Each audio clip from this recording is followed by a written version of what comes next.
Tere! Täna räägime ajaloo uurimisest. Oletame, et ema sundis sind koristama mingit vana kappi ja sa leidsid sellise asja või siis sellise. Mis asjad need on ja mille jaoks neid kasutati? Ma vean kihla, et vähemalt üks neist oli sulle täiesti tundmatu asi. See on kassett. Kassettidelt mängiti muusikat enne, kui tulid kasutusele CD-d. See on diskett või floppy disk. Seal hoiti erinevaid faile, näiteks arvutis koostatud Wordi dokumente. Ja see oli ka siis enne CD-sid ja mälupulkasid. Ja see on piipar, see on siuke pisike seade, millega sai sõnumeid saata ja sõnumeid vastu võtta.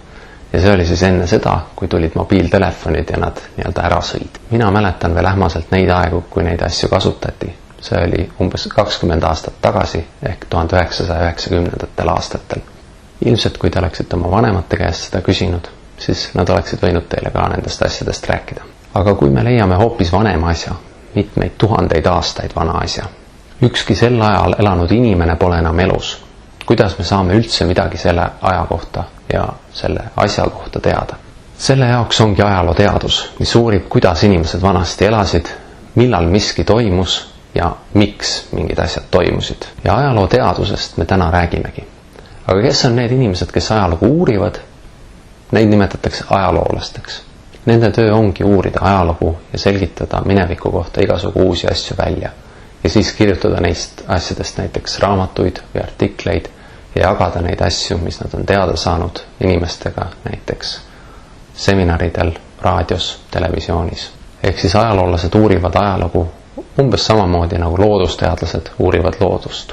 Ja ajaloolastel on täpselt samamoodi omad teaduslikud meetodid nagu kõigil teistel teadlastel. Mõnikord uurivad ajalugu ka inimesed, kelle jaoks see pole tööks, vaid hoopis hobiks. Neil võib näiteks olla mingi muu töö, aga ajalugu huvitab neid lihtsalt nii palju, et omal vabal ajal nad tegelevad sellega, et ajalugu uurida. Kuna ajalugu on niivõrd lai ja sellesse saab minna niivõrd sügavuti, siis leidub alati midagi uut, mida avastada ja mida uurida. Paljud inimesed, kes hobi korras või omast huvist ajalugu uurivad näiteks oma kodukoha ajalugu või oma perekonna või sugupõsa ajalugu. Ka kooliõpilased võivad ajalugu uurida, kui see neid huvitab. Eestis korraldatakse näiteks õpilaste ajalooalaste uurimuste võistlusi, mille parimatele jagab preemiaid Eesti Vabariigi president. Nii et pange kõrva taha. Ajaloo uurimiseks kasutavad ajaloolased ajalooallikaid. Selleks, et ajaloo kohta midagi teada saada, võid sa lihtsalt võtta kätte näiteks ajalooõpiku või mõne muu raamatu, kus on ajaloost kirjutatud, aga see pole veel ajaloo uurimine. Ajaloo uurimine tähendab uute teadmiste väljaselgitamist ajaloo kohta. Ja see tähendab, et kasutada tuleb ajalooallikaid. Mis on ajalooallikas? See võib olla näiteks vana foto või vana kiri või vana ise, ükskõik mis vana asi sisuliselt, mis annab meile teavet mineviku kohta. Ja nii nagu tavalisest allikast me saame vett, siis ajalooallikast me saame ajalooalast teavet või informatsiooni. Ajalooallikaid on väga erinevaid, sest me võime praktiliselt igasugustest asjadest saada teavet ajaloo kohta. Seetõttu me võime ajalooallikaid jagada mitmesse erinevasse tüüpi. Esiteks on kirjalikud ajalooallikad. Mis see tähendab? Kirjalik ajalooallikas võib olla näiteks vana ajaleht, kellegi kiri, mõni vana dokument. Ühesõnaga kõik vanad tekstid või paberid, millel on midagi kirja pandud.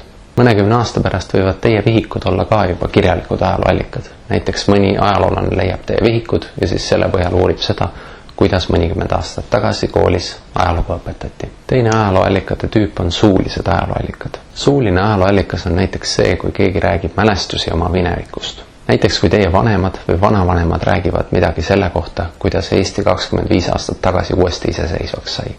Aga suuline ajalooallikas võib olla ka see, mida teie kunagi oma lastele edasi räägite selle kohta, mida teie vanemad või vanavanemad teile rääkisid. Ja teie lapsed võivad seda omakorda oma lastele edasi rääkida ja nemad oma lastele ja nii edasi ja nii edasi. Ja kui piisavalt palju aega mööda läheb, siis keegi enam ei mäleta ja ei tea, et kes oli see, kes päriselt ise kohal oli ja mäletas ja isiklikult nägi neid sündmusi. Mäletatakse näiteks ainult seda, et keegi mu esivanematest on rääkinud seda, et Eesti oli Nõukogude Liidu võimu all, aga siis sai vabaks. Kuidas nimetatakse selliseid vanu jutte, mille autorit keegi ei tea? Seda nimetatakse rahvaluuleks või ka pärimuseks. Mis on seos suulisel ajalooallikal ja rahvaluulel või pärimusel? Rahvaluule ja igasugune suuline pärimus on ka suuline ajalooallikas. Aga miks seda suuliseks ajalooallikaks nimetatakse? Mis on sellel suuga pistmist? Oluline on see, et keegi on neid jutte rääkinud, mitte kirja pannud, eks ole. Mõnes mõttes, kui see jutt, mida on räägitud, pannakse lõpuks kirja, siis ta muutuks justkui nagu kirjalikuks ajalooallikaks. Tegelikult võib seda ikkagi suuliseks ajalooallikaks edasi pidada.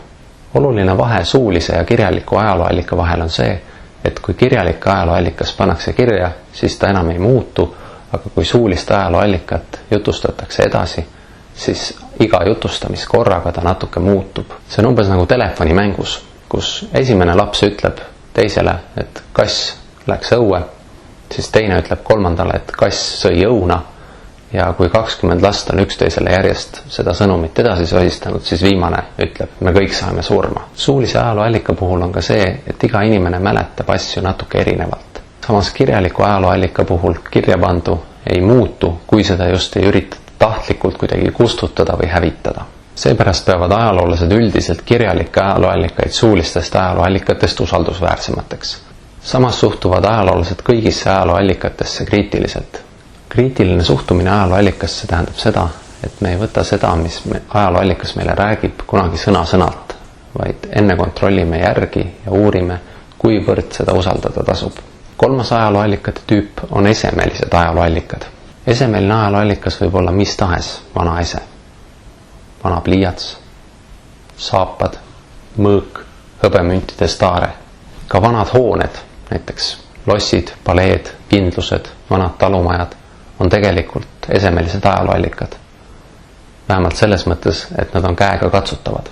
Esemelistest ajalooallikatest on eriti palju abi nende ajajärkude uurimisel, mil kirja veel ei tuntud, ehk siis ka kirjalikke allikaid ei ole. Seda aega uurivad peamiselt arheoloogid ja nemad tegelevadki peamiselt vanade esemetega. Arheoloogiast räägime aga järgmistes tundides lähemalt. Viimase 200 aasta ajaloo uurimisel on olulised ka audiovisuaalsed ajalooallikad. See tähendab vanu fotosid, heli- ja videosalvestusi ehk kõike, mida saab tajuda kuulmise või nägemise abil. Ja on veel 2 tüüpi ajalooallikaid, etnoloogilised ja keelelised. Etnoloogilised ajalooallikad tähendavad vanu tavasid, kombeid ja traditsioone. Nendes võib tihti olla peidus olulist informatsiooni ajaloo kohta. Näiteks on paljudes arvutiprogrammides tänapäevani kasutusel salvestamise nupu ikoonina pilt disketist. Kus see tuleb? Veel 1990. aastatel olid disketid peamine andmekandja, mille peale sai üldse arvutist midagi salvestada. Praegu ei kasutata neid enam üldse, aga samas on paljudes arvutiprogrammides, näiteks Microsoft Wordis, siiamaani ikooni peal pilt disketist. See on lihtsalt selline tava, millega inimesed on harjunud, nad isegi ei mõtle selle peale. Selles mõttes on tava kasutada salvestamise nupu ikooniks disketi pilti omamoodi ajalooallikas, mis annab meile infot arvutite ajaloo kohta. Etnoloogilisi ajalooallikaid on veel palju teisi, näiteks parempoolne liiklus või paljud pulma- või matusekombed, mida meil siiamaani järgitakse. Keelelised ajalooallikad on natuke sarnased selles mõttes, et need on ajaloo jäänukid meie keeles, mida me igapäevaselt kasutame, ilma et me mõtleks selle peale, et neis on peidus ajalooalast informatsiooni. Keelelisteks ajalooallikateks võivad olla näiteks väljendid, aga ka üksikud sõnad või ka kohanimed. Näiteks Tallinna nimi on iseenesest keeleline ajalooallikas, sest see tuleb sellest, et kunagi kuulus Tallinn taanlastele ja see nimi oli tegelikult Taani linn, lihtsalt aja jooksul on see lühenenud Tallinnaks. Praegu annab see nimi aga infot linna kauge ajaloo kohta, ehk siis tegemist on ajalooallikaga. Neid erinevaid ajalooallikate tüüpe oli päris palju. Olulisem kui teada kõiki neid tüüpe oleks tegelikult hoopis eristada seda, et ajalooallikas on mingi päriselt vana asi, mitte lihtsalt midagi, mis on ajalooga kuidagi seotud. Näiteks ajalooline film Viimne reliikvia ei ole audiovisuaalne ajalooallikas, sest see ei pärine keskajast, vaid on lavastatud ja filmitud hoopis hiljem. Samas näiteks filmilõik 1939. aastast, kus on näha Eesti Vabariigi esimest presidenti Konstantin Pätsi kõnelemas, on audiovisuaalne ajalooallikas. Samamoodi näiteks 100 aastat tagasi sõlmitud ja kirja pandud leping on kirjalik ajalooallikas, aga näiteks mõne tänapäeva ajaloolase kirjutatud raamat muistsete kreeklaste elust ei ole ajalooallikas, vaid lihtsalt ajalooteemaline raamat. Kuidas see ajaloo uurimine välja näeb? Esmalt püstitavad ajaloolased mingeid küsimusi. Näiteks, millal leiutati jäätis, miks puhkes teine maailmasõda ja miks hukkus seal üle 50 miljoni inimese, kuidas elati muistses Egiptuses või kes oli Suppilu Liumaa teine ja nii edasi. Seejärel ajaloolased loevad kirjalikke ajalooallikaid, küsitlevad näiteks suulisi ajalooallikaid, vaatlevad, uurivad näiteks esemelisi ajalooallikaid. Nad võrdlevad nendest saadud infot ja loevad ka teiste ajaloolaste uurimistulemusi, sest nemad võivad olla juba välja selgitanud midagi, mis aitab mõningaid asju paremini mõista.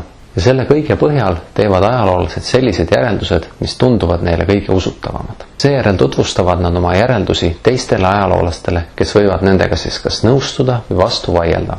Tihti kirjutavad ajaloolased ka raamatuid, mille kaudu siis tavalised ajaloohuvilised saavad nende avastuste kohta teada. Kui enamik ajaloolasi on mingi järeldusega nõus ja seda peetakse ka piisavalt oluliseks, et kõik peaksid seda koolis õppima, siis jõuab ajaloolase uurimistöö tulemus tavaliselt mingil väga kokkuvõtlikul kujul ka näiteks sinu ajalooõpikusse. Niisiis iga ajalootunnis õpitud nime või aastaarvu või sündmuse taga on tegelikult mõne ajaloolase väga pikk ja süvenenud töö. Paraku on paljud ajalooallikad aja jooksul hävinud, näiteks kirjad põlenud, esemed ära lagunenud, suulised ajalooallikad ehk inimesed lihtsalt ära surnud. Seepärast ei saa ajaloolaste välja selgitatud tõde olla kunagi päris lõplik. Kui peaks juhtuma, et tuleb välja mõningaid uusi ajalooallikaid, siis võidakse senised tõekspidamised ajaloo kohta näiteks ümber vaadata. Ajaloo uurimise ja sellest rääkimise puhul on hästi tähtis ka ajaloo tõlgendamine. Kõike seda, mida keegi on kunagi kirja pannud, ei saa kohe tõe pähe võtta. See, kes on midagi kirja pannud, see on ka inimene ja igal inimesel on oma nägemus mingitest asjadest. Võtame lihtsalt sellise näite, et Andreasele ei meeldi see, et Toomas nii hästi õpib. Ta leiab, et see on nõme. Oletame, et Andreas kirjutab kuskil üles, et Toomas on nõme ja tuhandete aastate pärast leiavad ajaloolased selle kirjutise üles. Ajaloolane ja ka iga ajaloost huvituv inimene peaks siin suutma eristada hinnangut ja fakti. See, et Toomas on nõme, on Andrease hinnang. Paljude meelest on ta võib-olla hoopis lahe. Hinnangud on lihtsalt kellegi arvamused, mis ei pruugi üldse olla tõsi. Faktid on aga asjad, mida me kindlalt teame. Tuleviku ajaloolaste jaoks oleks ilmselt faktiks hoopis see, et kunagi elas keegi Andreas, kes pani sellise kirjatüki kirja. Kokkuvõtteks, mida me siis õppisime? Ajalugu on teadus, mis uurib seda, mis minevikus toimus. Ajalugu uurivad ajaloolased. Ajaloo uurimisel kasutavad ajaloolased ajalooallikaid. Ajalooallikaid on mitut tüüpi. Kirjalikud ajalooallikad, esemelised ajalooallikad, suulised ajalooallikad, audiovisuaalsed ajalooallikad, etnoloogilised ajalooallikad ja keelelised ajalooallikad. Iga ajalooalase teadmise taga on pikk ja põhjalik uurimistöö. Ajalooallikates olevat teavet ei saa kohe alati tõe pähe võtta. Me peame oskama eristada hinnangut ja fakti. Hinnang on kellegi arvamus, fakt on aga asi, mida me kindlalt teame. Tänan vaatamast ja kohtume jälle.